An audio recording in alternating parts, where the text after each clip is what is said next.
उड़ीसा में एक स्थान है टोटा गोपीनाथ। कौन से? तो वहाँ के जो पुजारी जी थे वो सेवा करते करते उनकी कमर झुक गई, और जैसी कमर झुकी तो अब वो ठाकुर जी को चंदन लगाते तो माथे की जगह नाक पे लग जाता, आंख पे लग जाता, गाल पे लग जाता, होठ पे लग जाता। दर्शनार्थी बोलते, पुजारी जी देखो गोपीनाथ जी की आंख पे चंदन लगा दिया आपने, गाल पे लगा दिया, मुंह पे लगा दिया। उनको बड़ी पीड़ा होती। मन में सोचने लगे अब एक काम करता हूँ कि मैं एक पुजारी रख लेता हूँ, मुझसे तो सेवा होती नहीं, कमर झुक गई मेरी। पुजारी जी जैसे ही मंदिर में आए और सेवा के लिए प्रस्तुत हुए, एक दिन की सेवा पुजारी जी ने कर दी।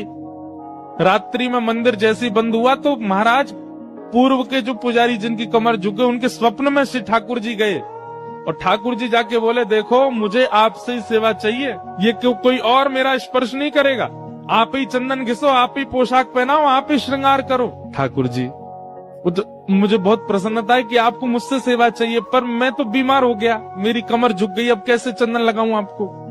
ठाकुर जी बोले, हमें नहीं पता, हमें आपसे ही सेवा चाहिए, कल सुबह पुजारी नहीं आना चाहिए, आप ही आओगे सेवा में। बेचारे प्रसन्न भी हो रहे थे पर रो भी रहे थे। प्रसन्न इसलिए हो रहे थे, बताओ ठाकुर जी को मेरे हाथ से सेवा चाहिए, रो इसलिए रहे थे कि मैं सेवा कर नहीं पाता। दूसरे दिन स्नान करके मंगला में जैसे ही मंदिर में प्रवेश किया तो क्या देखा, तो जैसे हम बैठे हैं सुख आसन में, ठाकुर जी नीचे ही बैठ गए। बोले लो हम भी बैठ गए, अब करो हमारी सेवा। तो उनका नाम पड़ गया टोटा गोपीनाथ। पर एक टोटा गोपीनाथ है जहाँ बैठे हुए ठाकुर जी।